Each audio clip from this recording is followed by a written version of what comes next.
Ayan na mga kameta. Kamusta kayo dyan? Kamusta kayo dyan? Kamusta kayo dyan? Kamusta kayo dyan? I just feel na this vlog was kinda coming sooner or later, no? At itong catch-up natin dito sa issue ng, well, I mean, how are things shaping up as early as now for 2028? Booyaka siya, no? So obviously, let's just say it, the common wisdom, no, is that the current Vice President Sara Duterte was very, very important to the victory of the current president slash vlogger slash Magellan Jr. in the 2022 elections. Well, she's essentially shoo-in daw. That's the common idea for 2020 elections. But ako naman, having closely observed how unpredictable Philippine elections can become, I mean, sinong nag-akala na si Pinoy ang maging presidente noong 2000, forget about 2000, 2006, 2009, even up to, the final quarter 2009, when very few would have thought that Benigno Aquino would be a front runner down the road and eventually the president of the Philippines and one of the most popular based on the numbers. And who would have thought that Duterte would become the president if, very clearly on the record, marami tayo, up to the third quarter of 2015, they were dismissive of Duterte. Now, obviously, in the latest presidential elections, medyo predictable ang nangyari kasi nagsama yung House of Duterte and House of Marcos. But the fact of the matter, mga kameta, is that the idea that someone is shoo-in for an election 6 years down the road, come on, guys. I don't think you know about history. Now, I'm not saying it's impossible. I still think that Sara Duterte is a front runner to become the next president of the Philippines.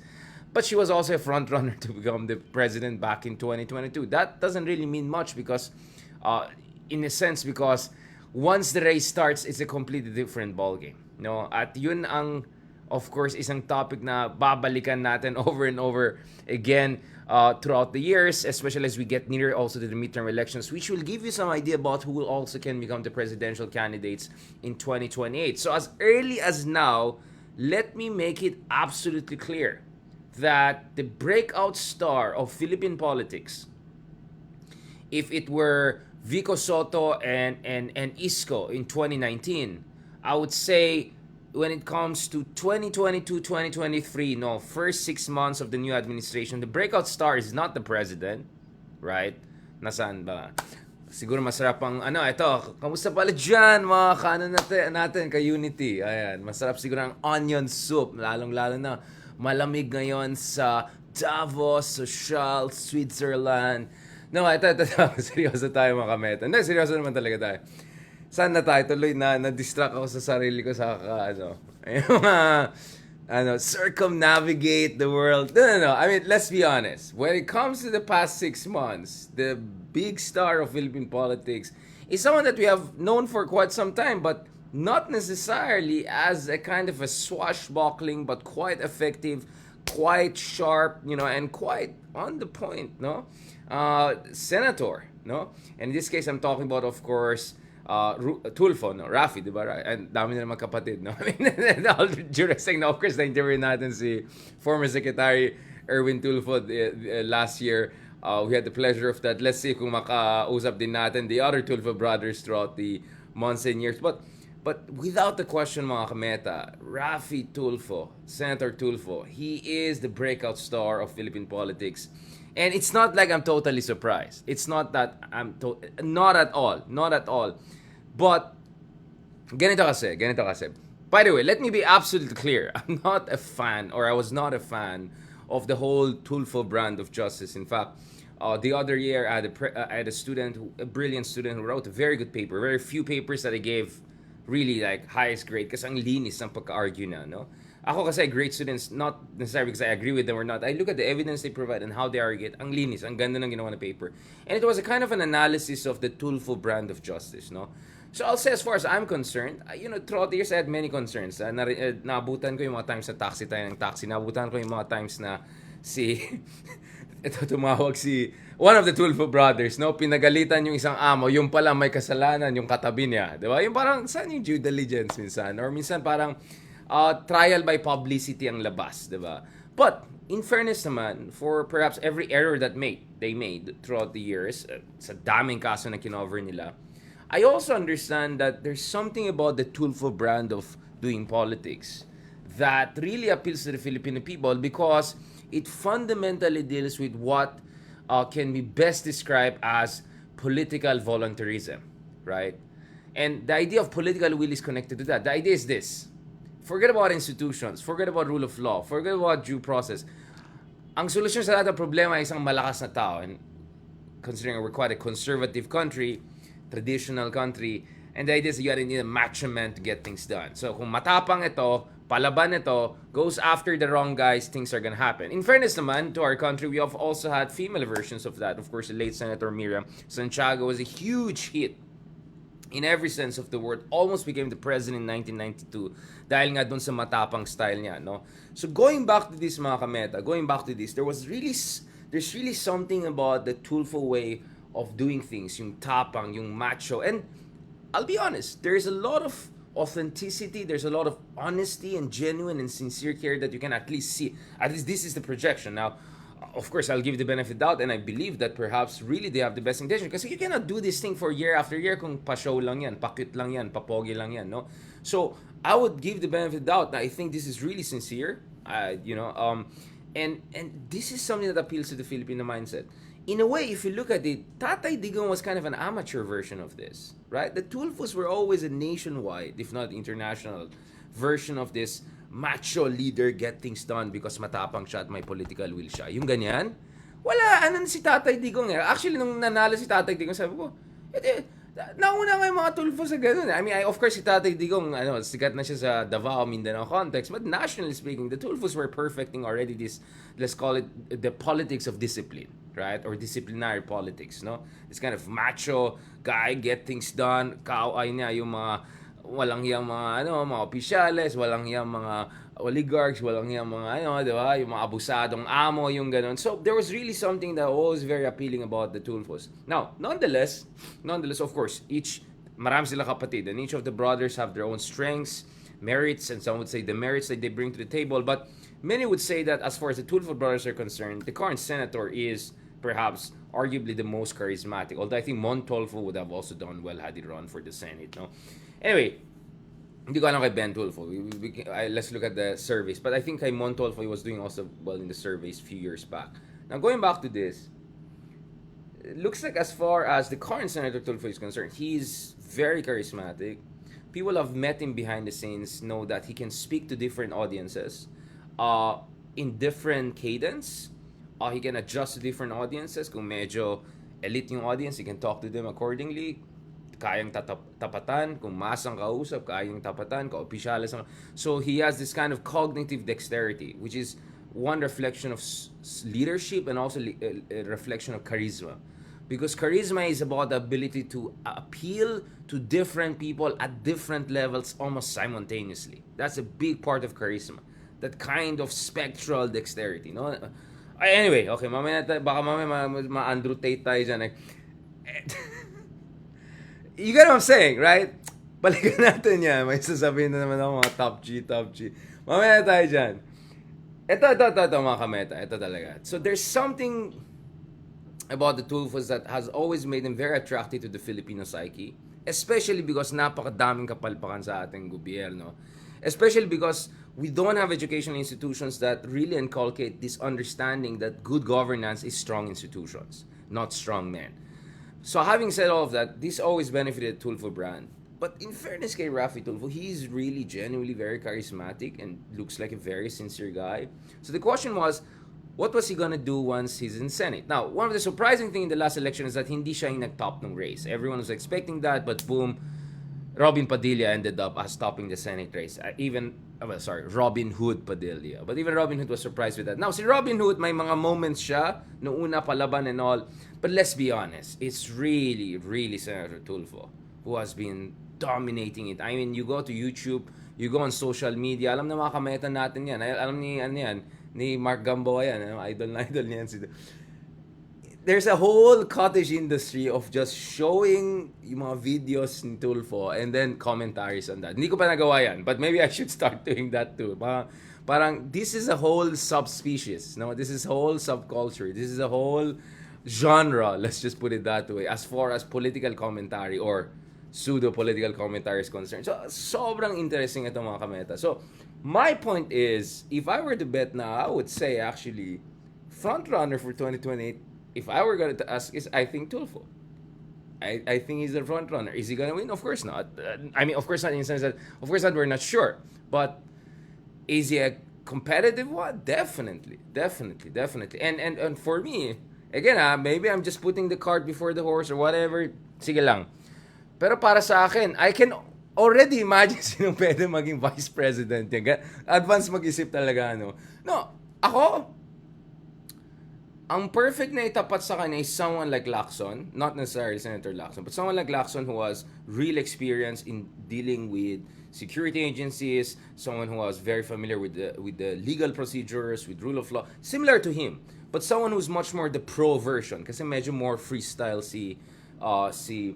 mga Tulfos, especially Senator Tulfo also. But one thing person I can think about is, again, this is not a political endorsement. Wala akong stake dito personally, anything like that. But I think Mayor Magalang of Baguio would be a very good match for Tulfo if ever he runs for the highest office. Because it will be a very nice combination of a great LGU leader, PNP background, smart guy, malinis, calibrated, ganon. And at the same time, you have Rafi Tulfo, matapang, freestyle, macho and all. I think that will be a very strong combination. Magalong Tulfo. This is really one I'm looking at. At the same time, of course, I've praised Magalong as part of a separate genre of leader of good governance beyond partisanship, and I put Vico Soto here. But of course, Vico Soto is still not in the conversation for the presidency because he's, well, dahil sa saligang batas natin. Hindi tayo katulad ng ibang bansa na pwede ka maging presidente kahit 30s ka pa. Yung iba pa nga 20s pa lang naging presidente na, di ba? So this is what I'm looking at. As early as now, I'm seeing Tulfo and Magalong as a very good potential tandem. And tandem that really builds on some core strengths that I think very much appeals to the Philippine people. Again, mga kameta, I am not endorsing anyone here. I'm just looking at the alignments that are coming out. Now, there's another thing that is also helping very much this whole Magalong, Tulfo and even Magalong to a certain degree. And nakita natin recently si Mayor Magalong came up with some public statements kasi inattack siya ng elements, alam niya na sino mga yan, di ba? Attached to the former president, and alam niya na yung mga yan, di ba? Iba, most wanted. Ganun. Wag na tayo pumunta dyan. Okay, anyway. One thing that is really helping the Tulfo brand right now, mga kameta, and also the Magalong brand, I would say, by extension, or actually in parallel to be fair, is medyo parang rudderless yung situation natin sa Pilipinas. Yung parang who's in charge? Nasaan ng presidente? Di ba? I mean, grabe, di ba? Just, and this for me is perfect for the Tulfo Magalong types because they look like hands-on guys, micromanager experts, people who know yung mga pasikot-sikot na mga issues, kilala nila sino yung mga smugglers, kilala nila sino yung mga walang yang dyan, di ba? Mga balasubas dyan, mga ganun. That's where they have a strength because let's be honest, President Marcos Jr. is not that kind of person who, he's a kind of micromanager. Let's be honest. I mean, come on. Honestly. He's not, right? He's not. Whether it's good or bad, we can debate about it, but he's not, right? And this is where I think the more that there's a sense that who's in charge, we need a decisive response, yung Sabuyas problem, etc. This is what I think really benefits the Tulfo, Magalong, these kinds of brands. Although I don't see them necessarily as one genre, but I think they'll be a very, very good tandem together. So, in a way, mga kameta, alam ko maraming mga followers ni Lenny dyan. Huwag kayo magalit. For me, even if you were followers of Lenny, you would still be happy by this development. Bakit ka mo? Well, you can guess the first reason, right? We don't need to spell it out.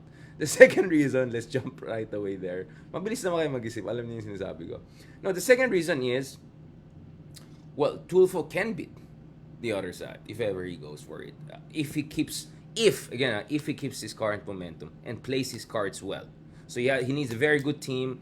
He needs a very alam niya na talagang alam na this, diba? But more than that, you see, it's also good because when Tulfo attacks the administration or shortcomings of the administration, when he does, it's not like he does it every time, but when he does, it's hindi na siya nahahalo nung old debate of liberals versus Marcoses, Dilaw versus... No, hindi. It just looks like someone who cares and knows what he's talking about, saying that ito yung problema, kailangan natin ayusin, di ba? And ironically, sometimes you have no less than Amy Marcos. So, sumasabay na ka-converge yung mga kritisismo nila dyan sa Senado, di ba? I also, of course, we also like the fact that Senator Tulfo is calling out certain people who have not been called out. Huwag na tayo sa land grabber. Okay, anyway, balikan natin itong issue na to. If you're a supporter of Lenny, actually, you'd also like it because just Tulfo being in the mix makes the 2020 race so competitive that Lenny might actually have a chance, right? So, ganito if Lenny runs for Senate in 2025 and Lenny ends up in top 3, right? Which is not impossible. It's more probable than not. And some of the preliminary surveys suggest that she can easily be in top 5. I think top 3 is doable. Who knows, even higher. Amy could also be in the top 3. Amy could even run for the presidency herself. You know what I'm saying? It's going to be very interesting. So, in a competitive, multiple competitive candidates, Sarah, Tulfo, whatever, actually, there's more chance for Lenny to win, right? But even if Lenny doesn't run and she's out of the picture, I think Tulfo can also bring something to the table that could make 2028 race very interesting. Now, syempre sasabihin na niyo mga kameta, 2028, ang layo naman yan, ikaw na masyadong mag-advance. No, you know why? You see, in game theory, there's a concept called shadow of the future. The players' behavior today is always shaped by their calculation of what can happen tomorrow. So, the alignments that can happen in 2028 very much shape what's happening today and vice versa. You know, to use the social science term, it's mutually constitutive. No? Hindi na ako mag-Hegel in dialectics. But you get what I'm saying? The reason why this is important because expectations about 2028 are gonna shape what's gonna happen in 2025 and even before that. Right? And that's why, of course, if you're Sarah, you want people to feel that, to think that you're really a shoo-in because that makes her stronger, right? So, this is my point there. This is my point. The rise of Tulfo as the breakout star of Philippine politics, hindi ko pa pinag-usapan yung mga ginawa niya sa PAL, sa Cebu. Just the rise of Idol Tulfo, no? I think makes Philippine politics very, very interesting, right? As I said, and I'm saying as someone who's not necessarily a fan of the quote-unquote Tulfo way of brand of justice, etc. But I'm talking about Tulfo as a senator. I'm not necessarily talking about the whole, style of Tulfo way of approaching kapalpakan, abuses, etc. As I said, I see good intentions. I see a lot of hits, but there are also some misses. I'm someone who believes in due process, in rule of law, in strong institutions. But let's be honest, those are kinds of concepts that are too abstract for a lot of people, especially when people are facing abuses and problems on a daily basis right now. So, etong sasabihin ko mga kameta, Tulfo is definitely a top contender for 2028. And as early as now, he must be prepared for people going after him precisely because many are beginning to see him as a strong candidate for 2028. And just the fact that he could be a top candidate for 2028 makes 2028 far more competitive than many people expect.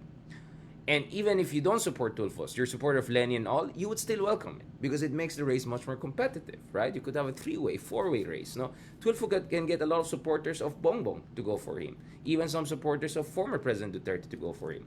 Even some supporters of Lenny probably. But Lenny can also, you get what I'm saying? And let's put Lenny aside. Riza could also be in the mix. So what I'm saying here is that the field is becoming much more fluid and competitive. And for me, as someone who wants competitive elections, wants good elections, wants real fight for the top prize, and wants the voters to have a wide range of options before they make their final choices, I welcome this development without necessarily endorsing anyone.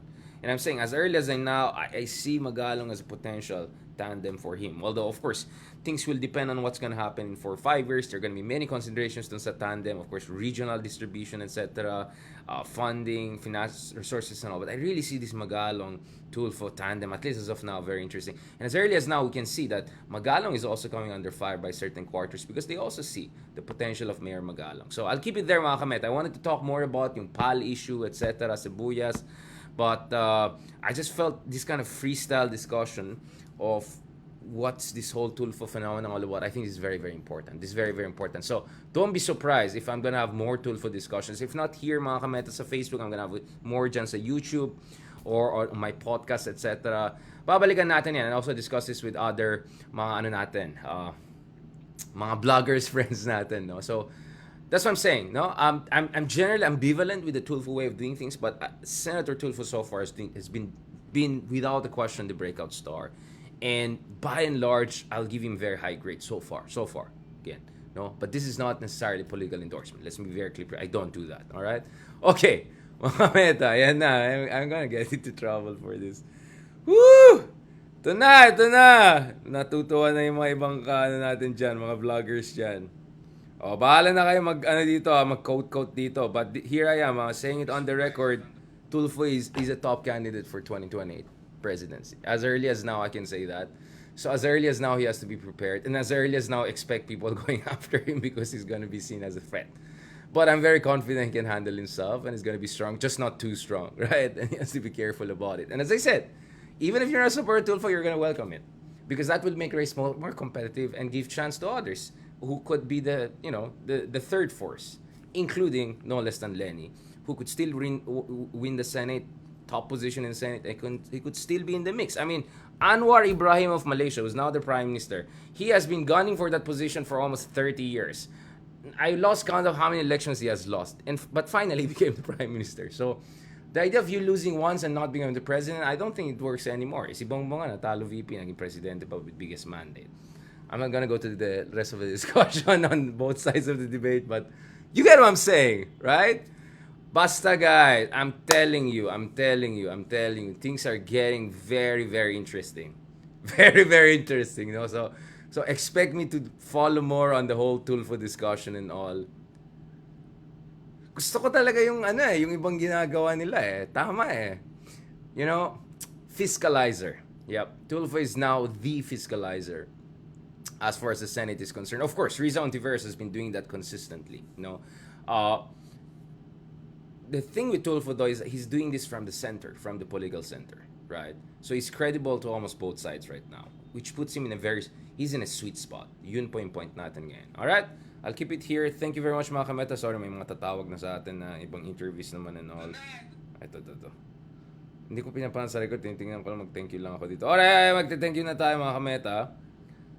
Thank you tayo dyan sa mga nagbigay ng support and star dito sa YouTube. Thank you very much sa lahat ng mga supporters natin. Barbara, Ashmakel. Thank you kay Eric Javier.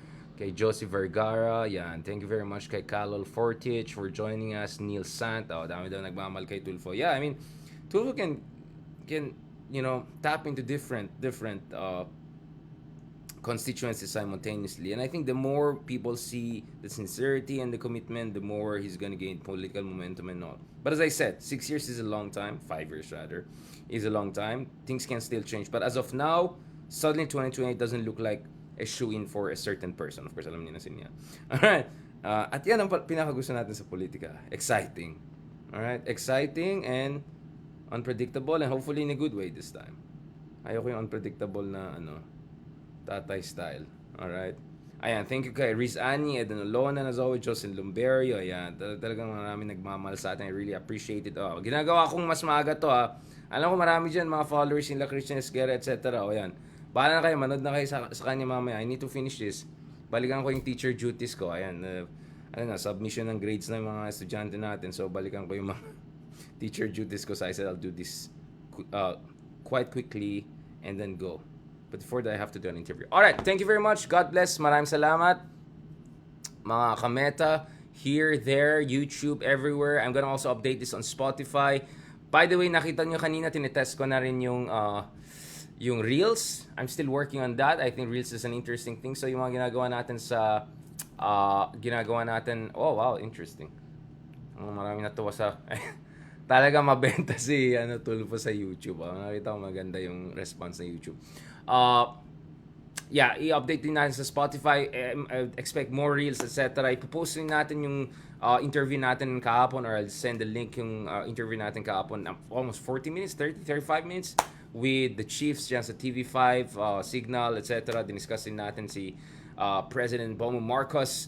Malapit na mag-circumnavigate ng buong mundo. Magellan Jr. Okay. Alright, thank you. Salamat. God bless. Talk to you soon.